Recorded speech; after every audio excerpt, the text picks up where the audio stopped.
तो साथियों, मैं अमित वर्मा आपका बहुत बहुत स्वागत करता हूं आपके अपने यूट्यूब चैनल यूपीएससी एनसीईआरटी में।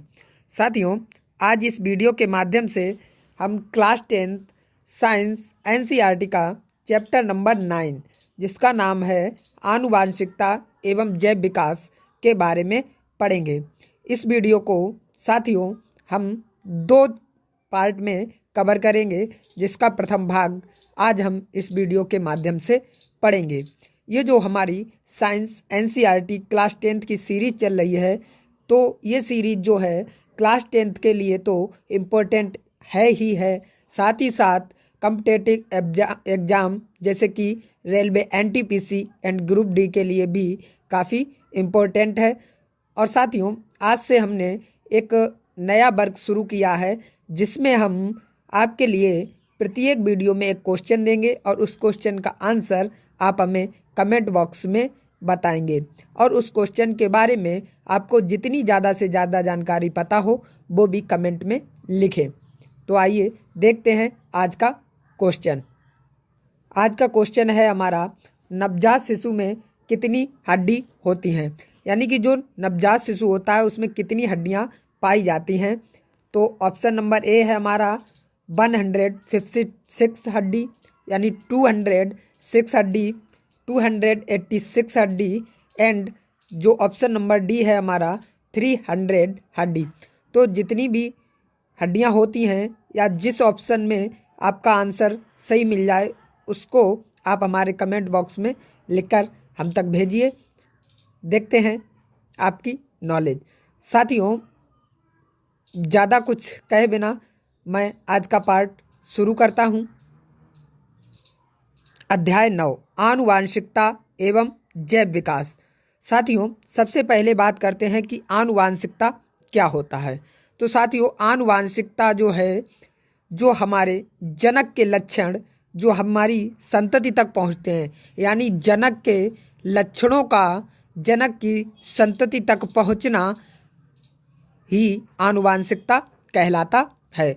यानी कि डीएनए के माध्यम से जो वंशानुगति जो हमारे गुण होते हैं, लक्षण होते हैं, वो जनक से संतति में पहुंचते हैं, उसे हम आनुवांशिकता कहते हैं। एवं जैव विकास, जैव विकास क्या होता है? तो जीवों की एक ऐसी प्रक्रिया, जीवों के निरंतर विकास की ऐसी धीमी प्रक्रिया जो हमारे हजारों करोड़ों वर्षों से लगातार चलती आ रही है, इस निरंतर विकास को हम जैव विकास बोलते हैं। अब बात करते हैं आनुवांशिकी। तो आनुवांशिकी क्या है? तो आनुवांशिकी एक अध्ययन है। किसका अध्ययन है साथियों? आनुवांशिकता एवं विभिन्नता का अध्ययन है। किसका? आनुवांशिकता एवं विभिन्नता का अध्ययन है। क्या? आनुवांशिकी।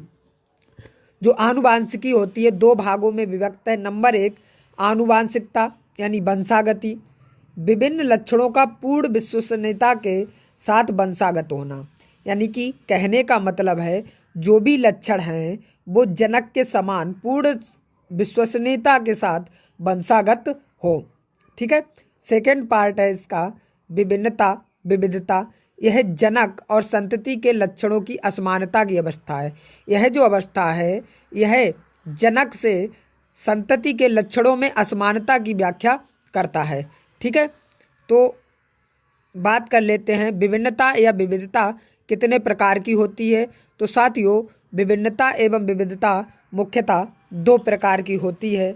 नंबर 1, शारीरिक कोशिका विभिन्नता। नंबर 2, जनन कोशिका विभिन्नता। अब बात करते हैं कि शारीरिक कोशिका भिन्नता क्या होती है एवं जनन कोशिका विभिन्नता क्या होती है। ये जो शारीरिक कोशिका भिन्नता होती है, यह शारीरिक कोशिका में आती है। किस में आती है? शारीरिक कोशिका में आती है। और यह विभिन्नता जनन कोशिका में आती है। कहने का मतलब ये है कि जो शारीरिक कोशिका विभिन्नता है वो जन्म के उपरांत, यानी जन्म के बाद जो है शरीर में किसी क्रिया करके, मान लो आपके क्या कर दिया जाए, आपके कानों में छेद कर दिया जाए। अभी नीचे उदाहरण के माध्यम से समझेंगे, पहले देख लेते हैं पॉइंट ऑफ व्यू क्या है। ये अगली पीढ़ी में स्थानांतरित नहीं होते। जो शारीरिक कोशिका विभिन्नता होती है ये अगली पीढ़ी में स्थानांतरित नहीं होती, यानी कि जनक से संतति में नहीं पहुंचती। लेकिन जो जनन कोशिका विभिन्नता होती है यह अगली पीढ़ी में स्थानांतरित होती है। ठीक है, ये जैव विकास में सहायक नहीं है, यानी कि जो हमारी शारीरिक कोशिका विभिन्नता है यह जैव विकास में सहायक नहीं है, लेकिन जनन कोशिका विभिन्नता जैव विकास में सहायक है। ठीक है, अब नेक्स्ट पॉइंट पे देख लेते हैं। हम लिखा हुआ है इन्हें उपार्जित लक्षण भी कहा जाता है। ठीक है, क्या कहा जाता है? उपार्जित। इनका कोई अर्जित नहीं है, इनसे कुछ भी अर्जित नहीं होता। ये कैसे उपार्जित हैं, यानी इनका कोई महत्व नहीं है। ठीक है, अब बात करते हैं इन्हें आनुवांशिक लक्षण भी कहा जाता है। किसे? जनन कोशिका विभिन्नता को आनुवांशिक लक्षण भी कहा जाता है। उदाहरण के लिए हम देख लेते हैं शारीरिक कोशिका विभिन्नता में कि कानों में छेद करना। यदि किसी व्यक्ति के कानों में छेद कर दिया जाए तो क्या उसके बच्चे के भी कानों में छेद हो जाएगा, यानी कि जन्म के उपरांत क्या उसके बच्चों के भी कानों में छेद पाया जाएगा? तो ऐसा नहीं होता है। कुत्तों में पूंछ काटना, यानी कि कुत्तों की यदि आप पूंछ काट दें तो क्या उस कुत्ते के बच्चे के भी पूंछ कटी हुई होगी? तो ऐसा भी नहीं होता है। यदि हम बात करें जनक कोशिका विभिन्नता की, यानी कि मानव के बालों का रंग, किसके? मानव के यदि बालों का रंग भूरा है तो उसके बच्चे के बालों के रंग का भूरा होना 99% चांसेस हैं। ठीक है, मानव शरीर की लंबाई, यानी कि मानव जो यदि किसी व्यक्ति की लंबाई अधिक है या कम है तो उसके बच्चे की लंबाई भी उस पर निर्भर करती है। तो आइए देखते हैं नेक्स्ट पॉइंट। जनन के दौरान विभिन्नताओं का संचयन। तो जो जनन के दौरान जो विभिन्नताएं आ जाती हैं बच्चों में, जो उसकी संतान होती है उसमें क्या विभिन्नताएं आती हैं, उनका संचयन किस प्रकार से होता है देख लेते हैं। जो विभिन्नताएं होती हैं वो जनन के द्वारा परिलक्षित होती हैं या प्रकट होती हैं, चाहे वह जंतु हो चाहे मानव हो। तो पहले हम बात करेंगे अलैंगिक जनन में किस प्रकार की भिन्नताएं होती हैं और लैंगिक जनन में किस प्रकार से विभिन्नताएं आती हैं। तो जो अलैंगिक जनन होता है उसमें विभिन्नताएं कम होंगी, और जो डीएनए प्रतिकृति, यानी कि जब डीएनए की फोटोकॉपी बनती है तो उसके समय पर क्या होता है, न्यून त्रुटियों के कारण उत्पन्न होती है। जो विभिन्नताएं होती हैं डीएनए की, जो प्रतिकृति के समय जो छोटी छोटी त्रुटियां हो जाती हैं उस समय जो है विभिन्नता आ जाती है। लैंगिक जनन में क्या होता है, यानी कि सेक्सुअल रिप्रोडक्शन में क्या होता है, विभिन्नताएं जो हैं अपेक्षाकृत अधिक होंगी। किसकी अपेक्षा में? अलैंगिक जनन की अपेक्षा में जो है विविधताएं अधिक होंगी। क्रॉस संकरण के द्वारा गुणसूत्र क्रोमोसोम के विसंयोजन द्वारा म्यूटेशन, यानी कि जिसे हम बोलते हैं उत्परिवर्तन के द्वारा जो है इसमें विभिन्नताएं आ जाती हैं। तो अब बात कर लेते हैं नेक्स्ट पॉइंट, विभिन्नता के क्या लाभ हैं। कि ये जो विभिन्नताएं जंतुओं की, जो मानव की जो संतानों में जो विभिन्नताएं आती हैं उनके क्या लाभ हैं। तो पहला लाभ है प्रकृति की विविधता के आधार पर विभिन्नता जीवों को विभिन्न प्रकार के लाभ हो सकते हैं। कौन कौन से लाभ हो सकते हैं? उदाहरण, उष्णता को सहन करने की क्षमता वाले जीवाणुओं को अधिक गर्मी से बचने की संभावना अधिक होती है। ये कहना यहाँ पर ये चाहते कि उष्णता को सहन करने वाली, अगर मान लो 2 प्रकार के जंतु हैं, मान लो स्थल पर ही रहते हैं, ठीक है, स्थल पर 2 प्रकार के जंतु हैं, एक कम उष्णता सहन करते हैं और एक अधिक उष्णता को सहन कर सकते हैं। यदि मान लीजिए कम उष्णता अगर पड़ रही है तो जो है कम वाले सही सलामत रहेंगे। अगर मान लो अधिक उष्ण से अधिक अगर मात्रा में अगर उष्णता यानी गर्मी अगर पड़ जाए तो क्या होगा, जो कम ऊष्मा सहन करते हैं वो जंतु जो हैं नष्ट हो जाएंगे, जिससे क्या होगा, जो ज़्यादा उष्णता सहन करने वाले जंतु हैं, ज़्यादा गर्मी सहन करने वाले जंतु हैं वो बच जाएंगे। तो बच जाने से क्या होगा, जो हमारी ये प्रवृत्ति थी वो पूरी तरह से नष्ट होगी, यहाँ से फिर से उसका जैव विकास हो सकता है। ठीक है, तो अब बात करते हैं नेक्स्ट पॉइंट, पर्यावरण कारकों द्वारा उत्तम परिवर्तन का चयन जैव विकास प्रक्रम का आधार बनाता है। ठीक है, जो स्वतंत्र यानी कि फ्री एरेलेबल होते हैं एवं जुड़े कर्णपाली मानव समष्टि में पाए जाने वाले 2 परिवर्तन हैं। यानी कि 2 परिवर्तन, जो क्या नाम है, आपने देखा होगा किसी किसी के कान की जो नीचे वाला, जो कान का नीचे वाला जिसको हम कर्णपाली बोलते हैं, काफ़ी लोगों की कर्णपाली क्या होती है, ये कान की नीचे से जुड़ी होती है, गर्दन की साइड में जुड़ी होती है और काफ़ी लोगों की फ्री स्वतंत्र होती है। ठीक है, तो ये भी मानव समष्टि में पाए जाने वाले दो परिवर्त हैं। ठीक है, अब बात करते हैं मेंडल का जो वंशागति के नियमों में योगदान था, तो देख लेते हैं मेंडल का योगदान। तो मेंडल ने वंशागति के कुछ मुख्य नियम प्रस्तुत किए हैं। ठीक है, तो उनको समझ लेते हैं। मेंडल ने जो है मटर के पौधे पर जो है विपर्यासी 7 लक्षणों को दर्शाया था, उनको हम देखते हैं। मेंडल को आनुवांशिकी के जनक के नाम से जाना जाता है। ठीक है, तो आनुवांशिकी का जनक कौन है, ये अक्सर क्वेश्चन एग्जाम में पूछ लिया जाता है। तो जो आनुवांशिकी के जनक हैं इनका नाम है ग्रेगर जॉन मेंडल। ठीक है, या जॉन ग्रेगर मेंडल।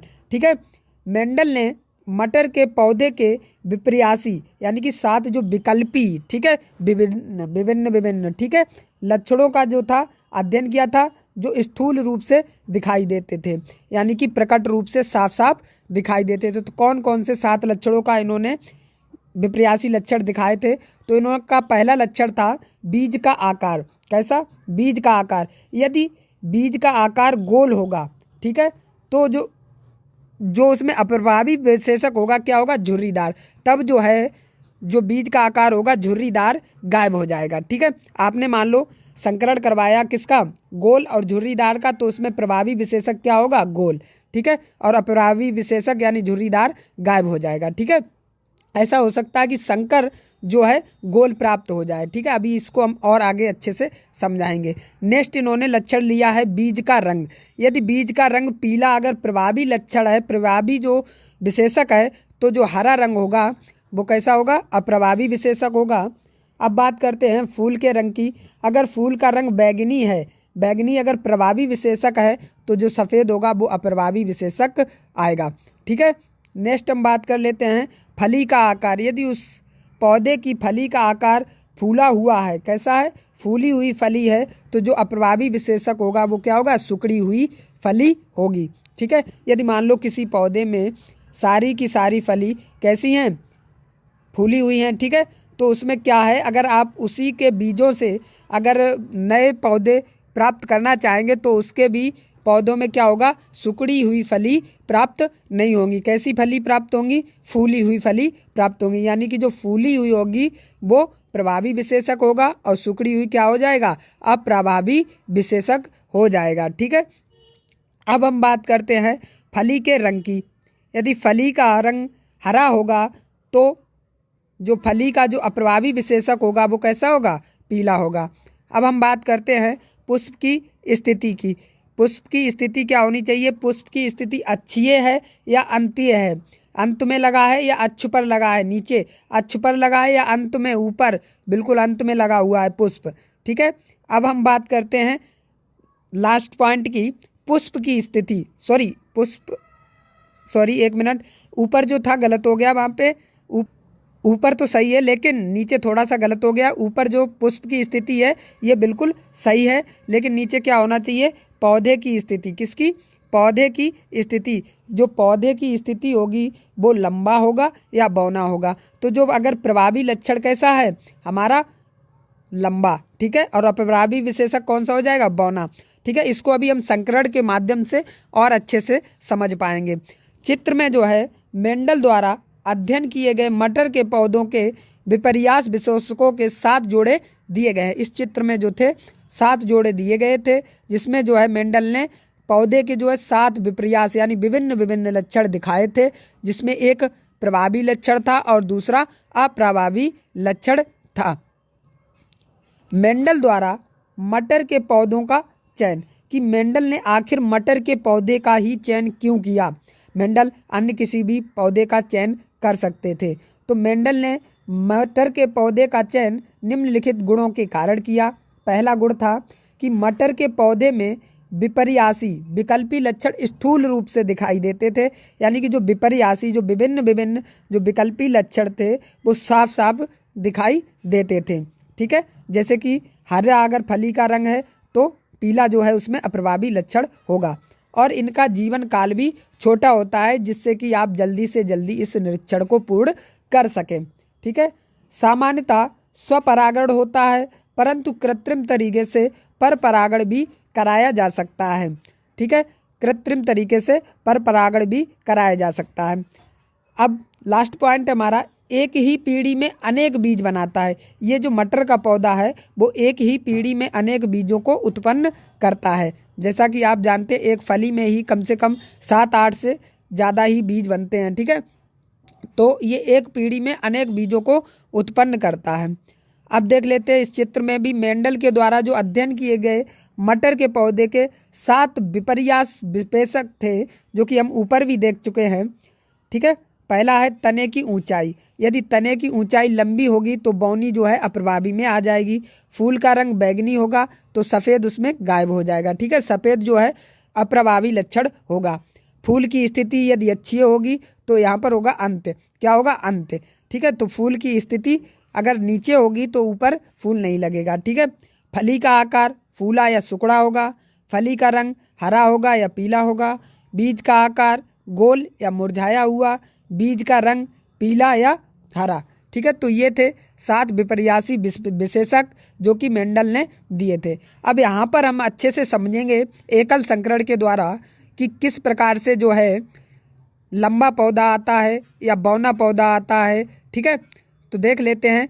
एकल संकरण को हम इंग्लिश में मोनो हाइब्रिड भी बोलते हैं। तो मटर के 2 पौधों के एक जोड़ी विकल्पी लक्षणों के मध्य क्रॉस संकरण को एकल संकर क्रॉस कहा जाता है या एकल संकरण कहा जाता है। यदि आपने किन्हीं 2 मटर के पौधों को लिया और उनके मध्य जो है क्रॉस संकरण करवाया तो उसको हम एकल संकर क्रॉस या एकल संकरण कहते हैं। उदाहरण के लिए लंबे पौधे तथा बौने पौधे के मध्य संकरण। अब समझते हैं एकल संकरण यानी कि मोनो हाइब्रिड क्रॉस। तो हमने पहले क्या किया, एक समीकरण लिया और इसमें क्या किया, हमने एक लंबा पौधा लिया और एक बौना पौधा लिया। लंबे पौधे को हमने डबल टी से यानी डबल कैपिटल टी से दर्शाया और हमने बौने पौधे को डबल स्मॉल टी से दर्शाया। अब इसके बाद हमने क्या किया, युग्मकों को बनाया। यानी युग्मक किस प्रकार से, इसका टी ये अलग कर लिया और इसका टी ये अलग कर लिया और इसके स्मॉल टी अलग कर लिए। फिर हमने क्रॉस संकरण करवाया, यानी कि इस टी को इस टी से मिलाया तो हमें क्या मिला, कैपिटल टी स्मॉल टी।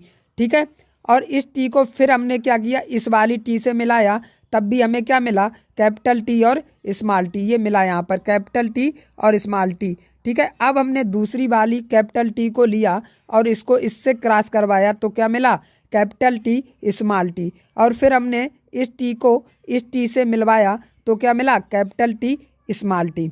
ठीक है, तो ये कैपिटल टी और स्मॉल टी जो हमें मिले ये कैसा है, F1 पीढ़ी में हमें क्या मिला, जो F1 पीढ़ी हमारी आई, पहली पीढ़ी आई हमारी, उसमें हमें सभी लंबे पौधे मिले। ठीक है, इनको हम सभी लंबे पौधे कह सकते हैं, लेकिन ये कैसे हैं, सभी संकर लंबे पौधे हैं। कैसे हैं, संकर लंबे पौधे हैं। ठीक है, इनको हम सब संकर लंबे पौधे बोलेंगे। ठीक है, तो ये अगर डबल टी कैपिटल आता तो इनको हम लंबा पौधा बोलते हैं, डबल टी स्मॉल आता तो इसको हम बौना पौधा बोलते हैं। अगर एक टी कैपिटल है एक टी स्मॉल है तो इसको हम सभी लंबे पौधे बोल सकते हैं या सभी लंबे संकर पौधे बोल सकते हैं। ठीक है, अब हमने क्या किया, इस F1 पीढ़ी का संकरण करवाया, यानी कि F1 पीढ़ी में हमने लंबा पौधा स्मॉल टी कैपिटल टी लिया और बौना पौधा कैपिटल टी स्मॉल टी लिया।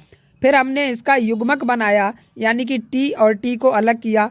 फिर यहाँ पर हमने टी और टी को अलग किया। तो इस प्रकार से हमें क्या मिला, एक लंबा पौधा यानी कि डबल टी और एक कैसा, एक दूसरा भी हमें कैसा लंबा पौधा मिला और ये भी हमें एक लंबा पौधा मिला और तीसरा हमें बौना पौधा मिला। तो यानी कि यहाँ पर अनुपात कितना आ गया, 3 और 1 का अनुपात आ गया। कितना अनुपात आ गया, 3 और 1 का अनुपात आ गया, जिसको हम क्या बोलते हैं, फिनोटाइप बोलते हैं। क्या बोलते हैं, फिनोटाइप। ठीक है, अब अवलोकन कर लेते हैं इसका हम। प्रथम संतति F1 पीढ़ी में सभी पौधे लंबे थे। जो प्रथम पीढ़ी हमारी आई थी F1, उसमें क्या था, सभी पौधे जो थे लंबे थे। लेकिन जो दूसरी पीढ़ी F2 आई थी उसमें 3/4 लंबे पौधे व 1/4 बौने पौधे थे। यानी कि 4 में से 3 लंबे और 4 में से 1 बौना पौधा था।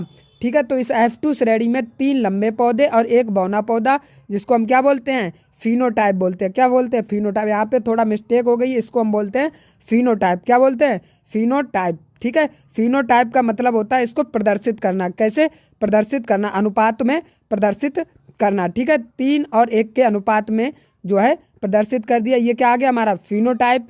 और ये नीचे जो दिया गया है जीनोटाइप। क्या दिया गया, जीनोटाइप, यानी 1, 2 और 1 का अनुपात, यानी कि डबल टी, टी और टी का संयोजन जो है 1, 2 के अनुपात में प्राप्त होता है। जीनोटाइप में क्या होता है, जो हमारा जीनोटाइप होता है, अभी इसको नीचे समझेंगे। जीनोटाइप में क्या होता है, एक जो है लंबा पौधा मिलेगा, ठीक है, और 2 जो है लंबे संकर पौधे मिलेंगे और 1 बौना पौधा मिलेगा। इसको हम बोलेंगे जीनोटाइप। ठीक है, क्या बोलेंगे, जीनोटाइप। अब निष्कर्ष क्या निकलता है, जो डबल टी, यानी जो डबल कैपिटल टी है और एक कैपिटल और स्मॉल टी, दोनों कैसे है, लंबे पौधे हैं। यद्यपि डबल टी जो है कैसा पौधा है, बौना पौधा है। ठीक है, टी की एक प्रति पौधे को लंबा बनाने के लिए पर्याप्त है। यदि हमें एक बड़ी टी मिल जाए, वो क्या करती है, पौधे को लंबा बना देती है। जबकि बौनेपन के लिए टी की दोनों प्रतियां डबल टी होनी चाहिए। यानी कि अगर आपको बौना पौधा बनाना है तो उसके लिए आपको डबल टी दोनों चाहिए, यानी कैसी, स्मॉल वाली। ठीक है, यानी कि जो टी जैसे लक्षण हैं वो क्या कहलाते हैं, प्रभावी लक्षण कहलाते हैं। यानी कि आपने जो संकरण करवाया था उसमें अगर आपको दोनों कैपिटल टी मिलती हैं तो इससे क्या होता है, जो टी वाला लक्षण होता है वो क्या कहलाता है, प्रभावी लक्षण। और जो स्मॉल टी वाले लक्षण है वो क्या कहलाते हैं, अप्रभावी लक्षण कहलाते हैं। अब हम बात करते हैं द्विसंकरण या द्विविकल्पीय संकरण की, यानी कि जिसको हम इंग्लिश में बोलते हैं डाई हाइब्रिड क्रॉस। तो डाई हाइब्रिड क्रॉस में हम क्या करते हैं, जनक पीढ़ी में क्या करते हैं, एक जनक पीढ़ी लेते हैं पी, ठीक है, जिसमें हम एक गोल और एक पीला बीज लेते हैं। क्या करते हैं, गोल और पीला बीज लेते हैं, और दूसरे में हम क्या करते हैं, झुर्रीदार और हरा बीज लेते हैं। तो झुर्रीदार और हरा बीज, जो गोल को हम डबल आर, यानी कि बड़ी डबल आर से, और पीले को हम डबल वाई से, और झुर्रीदार हरे को जब हम स्मॉल आर और हरे को हम डबल वाई स्मॉल से अगर प्रदर्शित करते हैं तो जो युग्मक बनता है हमारा, यहाँ से क्या बनता है, आर वाई। क्या बनता है, आर वाई। और यहाँ से स्मॉल आर और स्मॉल वाई, यहाँ पे कैपिटल आर और कैपिटल आई बनता है, जबकि यहाँ पे स्मॉल आर और स्मॉल वाई बनता है। तो इस तरीके से हमारा निष्कर्ष क्या निकलता है, इसका मतलब हो गया गोल और इसका मतलब क्या हो गया, पीला। यानी प्रभावी लक्षण क्या हो गया, गोल पीले। कैसे, गोल पीले। F1 पीढ़ी में हमें क्या मिला, गोल पीले पौधे मिले। ठीक है, अब हमने क्या करवाया, स्वपरागण करवाया, यानी कि जो पौधों का था स्वतः परागण करवाया। यानी कि स्वयं जो है इस तरीके से बीजों का एक स्थान से दूसरे स्थान पर गिरकर बीजों का जो स्वयं उगना होता है वो स्वपरागण कहलाता है। तो हमने बीजों का क्या करवाया, स्वपरागण करवाया। तो स्वपरागण करवाने पर हमें क्या प्राप्त हुआ, हमें जो प्राप्त हुआ उसमें फिनोटाइप अनुपात में क्या निकला, 9 जो गोल पीले कैसे पौधे, 9 गोल पीले पौधे निकले, 3 गोल हरे पौधे निकले, और 3 झुर्रीदार पीले निकले, और 1 झुर्रीदार हरा पौधा निकला। ठीक है, तो इस द्विसंकर में क्या होता है, द्विसंकर क्रॉस में क्या होता है, जो फिनोटाइप अनुपात आता है हमेशा के लिए 9 गोल पीले पौधे मिलेंगे, 3 गोल हरे पीले पौधे मिलेंगे, 3 जो है झुर्रीदार पीले मिलेंगे, और 1 झुर्रीदार हरा पौधा मिलेगा। ठीक है, तो द्विसंकर क्रॉस के परिणाम जिनमें जनक 2 जोड़े विपरीत विशेषकों में भिन्न थे, जैसे बीज का रंग और बीज की आकृति, बीज का नहीं, बीज का। ठीक है, बीज का रंग और बीज की आकृति में विभिन्न थे। और F2 श्रेणी में हमने यहाँ पे पहले ही बता दिया, हमको गोल पीले बीजों की संख्या 9 मिली, गोल हरे बीजों की संख्या 3 मिली, झुर्रीदार पीले बीजों की संख्या भी 3 मिली, और झुर्रीदार हरे बीज जो हमें मिले वो 1 के अनुपात में मिले। इस प्रकार से अगर हम 2 अलग अलग बीजों की आकृति एवं रंग को स्वतंत्र वंशानुगति होती है। यदि आप 2 प्रकार के अलग अलग बीज लेंगे, अगर उनको हम संकरण करवाएंगे तो उनकी स्वतंत्र वंशानुगति होती है। ठीक है, अब देखते हैं कि लक्षण जो हैं वो अपने आप को किस प्रकार से व्यक्त करते हैं। तो जो लक्षण होते हैं वो हमारे कोशिका के DNA से जीन में जीन यानी डीएनए की जो सबसे रचनात्मक एवं क्रियात्मक इकाई होती है उसको हम जीन बोलते हैं। यानी डीएनए में जो हमारा डीएनए होता है उसमें जीन पाया जाता है, और जीन जो होता है सूचना का स्रोत होता है, और ये क्या करता है, प्रोटीन संश्लेषण करता है। और प्रोटीन संश्लेषण पर क्या होता है, प्रोटीन जो है विभिन्न लक्षणों की अभिव्यक्ति को नियंत्रित करती है, जैसे कि एंजाइम एवं हार्मोन की। ये एंजाइम एवं हार्मोन की अभिव्यक्ति को नियंत्रित कर लेती है, और जिससे क्या होता है, जो प्रभावी लक्षण और अप्रभावी लक्षण होते हैं वो अपने प्रभाव दिखाने में सक्षम हो पाते हैं। अब जीन टी अगर आपने लिया यानी कैपिटल टी लिया जो कि प्रभावी लक्षण है, उसमें एंजाइम की दक्षता से कार्य करेगा और पर्याप्त मात्रा में हार्मोन का निर्माण होगा और लंबे पौधे की उत्पत्ति होगी। और अगर आपने जीन स्मॉल टी जो कि अप्रभावी लक्षण है उसको लिया तो एंजाइम का कम दक्षता से कार्य करेगा, जो एंजाइम होगा वो कम दक्षता से कार्य करेगा और अपर्याप्त मात्रा में हार्मोन उत्पन्न होगा, यानी कि हार्मोन की उत्पत्ति कम मात्रा में होगी, जिससे कि पौधा जो है बौना होगा। ठीक है, अब बात करते हैं लिंग निर्धारण की, कि लिंग का निर्धारण कैसे होता है। लिंग निर्धारण के जो उत्तरदायी कारण होते हैं, पहला जो उत्तरदायी कारण है, कुछ प्राणियों में लिंग निर्धारण अंडे के ऊष्मायन ताप पर निर्भर करता है। यानी कि ऊष्मा का ताप कितनी मात्रा में है, अगर अधिक मात्रा में है या कम मात्रा में है। जैसे कि घोंघा में यदि ऊष्मा के ताप पर यह निर्भर करता है कि बच्चा जो है नर होगा या मादा होगा। जबकि कुछ प्राणियों जैसे कि मानव में लिंग निर्धारण लिंग सूत्र पर निर्भर करता है। डबल एक्स अगर गुणसूत्र प्राप्त होते हैं तो मादा तथा एक्स वाई जो कि नर का निर्माण होता है। तो हम बात करते हैं हम मानव में लिंग निर्धारण किस प्रकार से होता है। तो हम पहले आपको बता दें कि जो मानव में लिंग निर्धारण होता है वो एक्स वाई यानी कि नर और एक्स डबल एक्स यानी मादा के युग्मक से बनता है। और जो एक्स गुणसूत्र होता है वो संतान को संतति को माता से प्राप्त होता है। किससे? माता से एक एक्स गुणसूत्र जरूर प्राप्त होता है। अब ये डिपेंड करता है कि उसको पिता से कौन सा गुणसूत्र प्राप्त होता है। अब ये मान लो नर है तो इस नर से इसको इस संतति को अगर एक्स गुणसूत्र प्राप्त हो गया तो ये क्या होगा, मादा यानी कि लड़की का जन्म होगा। और अगर यदि मादा से तो इसे एक्स प्राप्त हो गया है, और यदि अगर पिता से इसे वाई गुणसूत्र प्राप्त हो जाता है तो एक लड़के का जन्म होता है। तो हम यहाँ पे समझते हैं लैंगिक गुणसूत्र यानी नर यानी कि एक्स वाई, मादा यानी कि डबल एक्स। ठीक है, अब हमने एक्स वाई युग्मक बना लिए। ठीक है, अब हमने क्या किया, अब जो है नर से हमने एक्स गुणसूत्र ले लिया तो हमें मादा से तो एक्स मिलना ही मिलना है, यानी कि जो संतति की उत्पत्ति होगी वो क्या होगी, मादा होगी। और यदि हमने फिर से अगर नर से एक्स ले लिया तो हमें ये दूसरी भी क्रिया में मादा से एक्स मिलेगा, तो यहाँ पर भी क्या होगा, मादा की उत्पत्ति होगी। अब हमने नर से हमने वाई गुणसूत्र लिया, हमको मादा से क्या लेना है, एक्स लेना है। हमें मादा से हमेशा एक्स लेना है। ठीक है, तो ये क्या संतान होगी, नर यानी कि लड़के की उत्पत्ति होगी। तो कहने का मतलब ये हुआ यदि आपके जो संतति उत्पन्न हो रही है उसमें जो है मादा से एक्स तो गुणसूत्र आपको प्राप्त होगा ही होगा, और जो नर है उसने अगर अपनी संतति को वाई गुणसूत्र दिया तो नर प्राप्त होगा यानी कि लड़के की उत्पत्ति होगी, और यदि एक्स गुणसूत्र दिया तो क्या होगा, मादा की उत्पत्ति होगी। ठीक है, अब इसको समझ लेते हैं और विस्तार से।